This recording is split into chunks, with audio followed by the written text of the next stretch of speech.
छूटेंगे। सत्य सत्य बोलने में क्या जाता।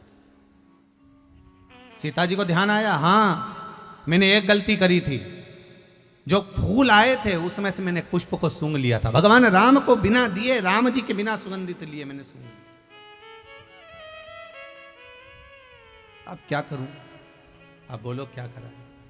देवऋषि नारद ने कहा, माता जानकी एक काम करिए, अब तुलसी के पत्र को कहिए कि कमल के पुष्प की जो सुगंध ली है उसको छोड़कर अगर मैंने पति की सेवा में कोई कमी रखी हो और उनसे कोई चीज बिना दिए मैंने समर्पित कर ली हो, बिना दिए मैंने अगर ग्रहण कर ली हो, तो मेरा ये तुलसी का पत्र अगर ऐसा हो तो अवश्य लगे। अगर कुछ रह गया हो, कमल के पुष्प की सुगंध के सिवाय अगर मैंने कुछ रह गया हो। सीता जी ने विनती करी, तुलसी का पत्ता उड़ा, उड़कर वापिस पुनः उसी डाली में वापिस लग गया, वापिस लग गया। देवऋषि नारद से माता जानकी जी ने कहा, अब तो आप भोजन करेंगे ना मेरे हाथ का? सीता जी बोली, आप भोजन करोगे ना देवऋषि नारद? नारद जी बोले, हाँ अब मैं भोजन करूंगा, चलो मां चलते। तब देवऋषि नारद ने जानकी जी के हाथ का भोजन ग्रहण करा। ध्यान देना, आंवला नवमी के दिन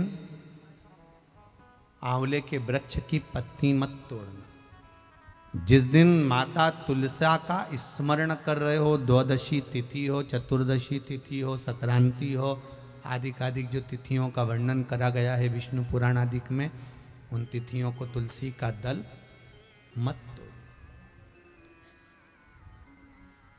अब आप लोग कहोगे गुरुजी वैकुंठ चतुर्दशी आएगी, तो उस दिन तो आप बताते हो कि हरिहर मिलन होता है। रात्रि को 12 बजे से लेकर सुबह 4 बजे तक शंकर भगवान पर तुलसी चढ़ती है, वर्ष में एक बार। और भगवान लड्डू गोपाल पर, शालिग्राम भगवान पर बेलपत्र चढ़ती है। उस बेलपत्र और तुलसी को सुबह 4 बजे से पहले पहले शहद की शीशी में रखा जाता है। और उस शहद को जो बच्चा माइंड से कमजोर होता है, बुद्धि से कमजोर होता है, जो पढ़ने में कमजोर होता है, जिसका विवेक काम नहीं करता, कोई कंपटीशन एग्जाम उसका निकल नहीं रहा होता है, तो 1 महीने उस बच्चे को वो शहद चटाया जाता है, तो बच्चा विद्वान हो जाता है। माता पिता को कहना नहीं पड़ता कि पढ़ने बैठ, पढ़ने बैठ, पढ़ने बैठ, बच्चा खुद पढ़ता है। माता पिता नहीं कहते फिर कि पढ़ने बैठो, वो खुद पढ़ेगा। तो वैकुंठ चतुर्दशी के दिन आप कह रहे हो कि चतुर्दशी के दिन तुलसी नहीं तोड़ना चाहिए, द्वादशी के दिन तुलसी नहीं तोड़ना चाहिए, तो फिर वैकुंठ चतुर्दशी के दिन जो चढ़ाना है, 1 दिन पहले आप उसको रख लो संजोकर।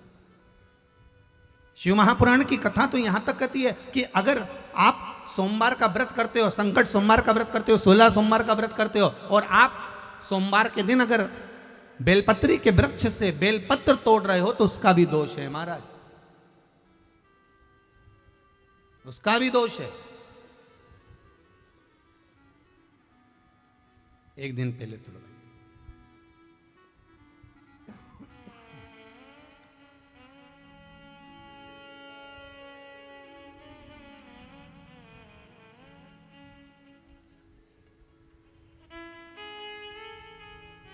कई लोगों की तो आदत रहती है, आज सोमवार है आज ही पत्ती तोड़वाएंगे, उसका दोष लगता है। भगवान, कई लोग कहते हैं महाराज जी, एक माता जी ने लिखकर भेजा था, व्हाट्सएप पर भेजा हुआ था समिति के, कि गुरुदेव हम सारे उपाय करते हैं, इसके बाद भी हमको तकलीफ क्यों रहती है? कारण क्या है उसका? उसका कारण कोई दूसरा नहीं। देवताओं पर कभी दोष मत देना, कारण हमारा अपना होगा कि हम, हमारा कार्य क्यों नहीं हो रहा, उसका कारण हम खुद हो सकते, हम खुद हो सकते।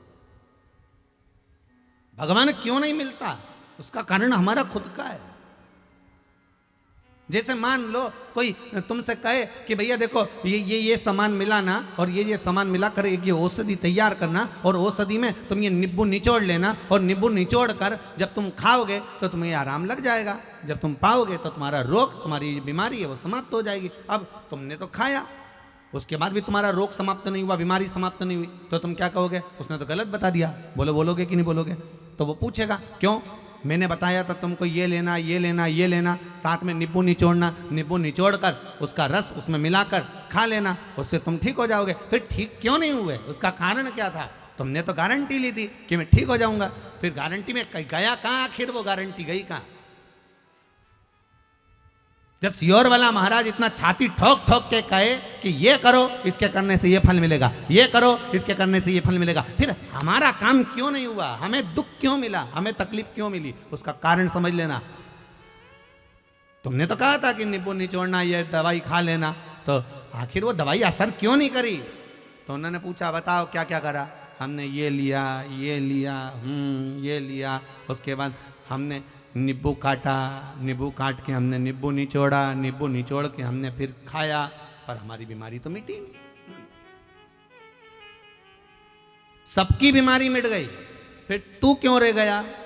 भगवान शंकर ने सबका सुना, फिर तू क्यों रह गया? तुझे दुख क्यों आ गया? तुझे तकलीफ क्यों आ गई?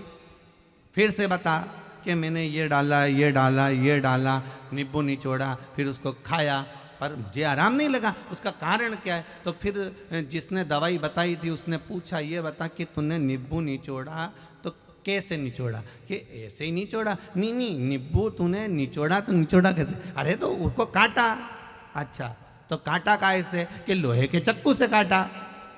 बस दवाई वाले ने कह दिया। वो चक्कू जो था ना वो लोहे का था, और लोहे के चक्कू का जो उसमें पदार्थ लग चुका था, और लोहे के चक्कू का उसमें जो जंग था वो आ गया था, और वो निचोड़ने पर पूरी दवाई का नाश कर दिया, इसलिए तेरा काम नहीं हुआ। नींबू निचोड़ना था तो जैसे लोग वो कांदा नहीं रहे, कांदा कैसे फोड़ दे, ऐसे नींबू को फोड़ के और उसका रस निकाल कर, वो प्याज होता ना, प्याज को काट की जगह ऐसे फोड़ दिया, अब उसका रस निकाल कर तो जो नींबू का रस निकाल कर घोट के पी। अब की बार उसने वही करा, ना चक्कू से काटा ना तलवार से काटा, उसने नींबू को दोचा, उसका रस निचोड़ा, खाया, वो ठीक हो गया, हो गया,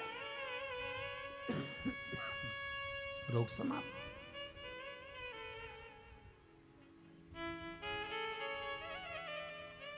अब गलती इसमें बताने वाली की थी क्या? जम के तो बोलो, बोलो तो थी। गलती किसकी थी? अपनी। उसने कहा था नींबू निचोड़ना, इसने चक्कू से काटा। लोहे के चक्कू का भाग पदार्थ जंग उसमें लग गई, उसका असर दवाई का खत्म।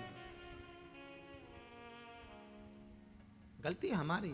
आप आए नहीं और सुबह हो गई, मेरी पूजा की थाली धरी की धरी रह गई।